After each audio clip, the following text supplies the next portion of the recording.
Bienvenue dans G-Finance Yumoa Markets, votre rendez-vous quotidien avec l'actualité économique, boursière et financière en Afrique de l'Ouest et au-delà.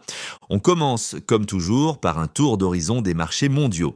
Et le moins qu'on puisse dire, c'est que l'ambiance reste tendue.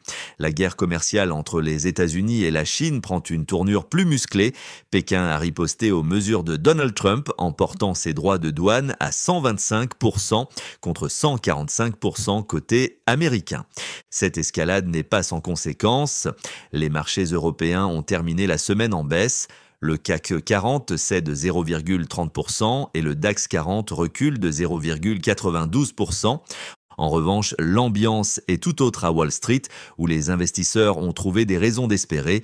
Le Dow Jones bondit de 1,62% et le Nasdaq Composite de 2,03%, porté notamment par les bons résultats des banques américaines. Dans ce contexte agité, les matières premières réagissent aussi. L'once d'or atteint les 3 229 $, signe d'une nervosité persistante sur l'inflation, pendant que le baril de Brent s'échange autour de 64,95 $. Côté institution, Jamie Dimon, le patron de JP Morgan, a jeté un pavé dans la mare en évoquant une probabilité de 50% d'entrée en récession. Et même si la Fed pourrait intervenir en cas de turbulence obligataire, la direction que prendra l'économie reste pleine d'incertitudes. En Europe aussi, la méfiance est palpable. À Paris, la saison des résultats d'entreprise commence dans un climat de crispation. Et aux États-Unis, la banque Wells Fargo déçoit, confirmant une grande disparité de performance entre établissements.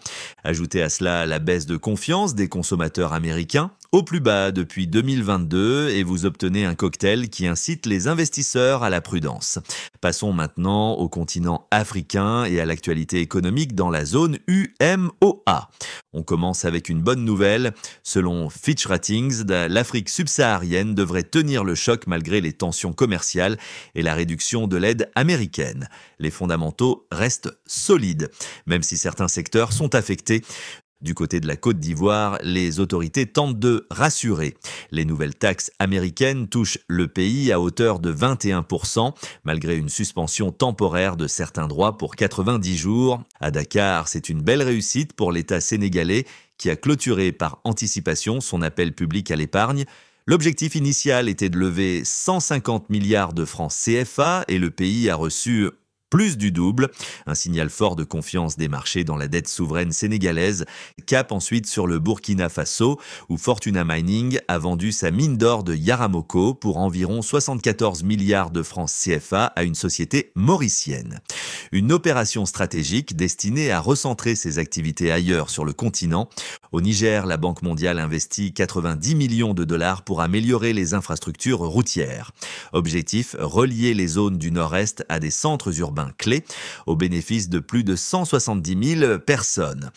Le Cameroun, quant à lui, voit Sunu Assurance renforcer sa présence en rachetant près de 25% du capital d'Advent, une opération qui devrait booster l'inclusion financière.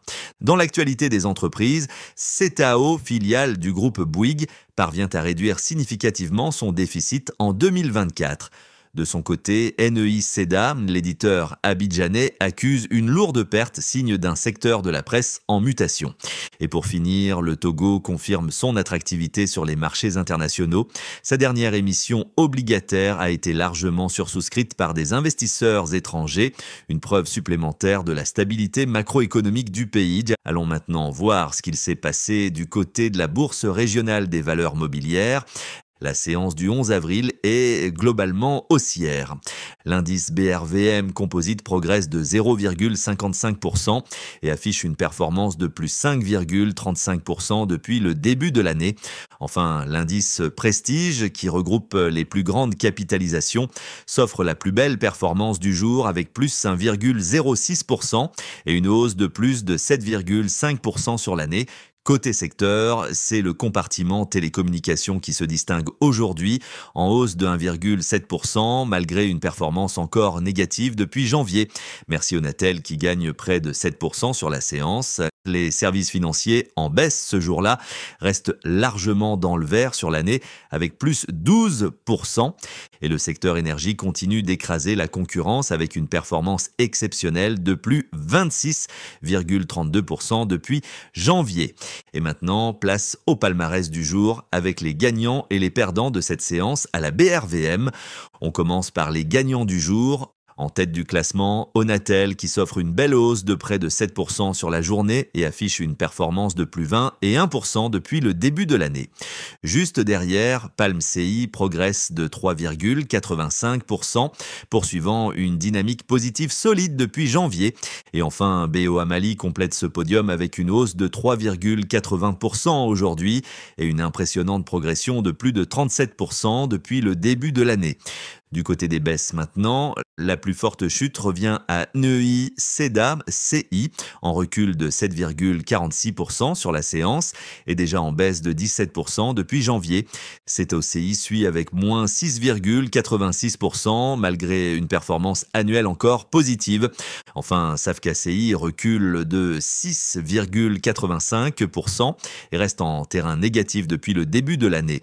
Une journée contrastée donc avec quelques prises de bénéfices mais aussi de beaux parcours qui confirment leur tendance haussière. Et le leader incontesté de l'année, c'est Filtizac, qui enregistre une envolée de plus de 82% depuis le début de l'année. Quelques annonces à noter. La première cotation de la BIS Bénin est attendue le 28 avril prochain. Plusieurs sociétés tiennent leurs assemblées générales, Coris Bank, Ecobank CI. Orange CI publie ses résultats du premier trimestre. Enfin, Africa Titrisation a reçu son agrément de l'AMF UMOA, ce qui en fait une nouvelle société de gestion de fonds de titrisation. C'était tout pour aujourd'hui. Merci de votre fidélité. N'oubliez pas de vous abonner, de partager et de nous retrouver chaque jour pour décrypter l'essentiel de l'actualité économique et financière en Afrique de l'Ouest. À lundi pour un nouveau point marché sur GFinance UMOA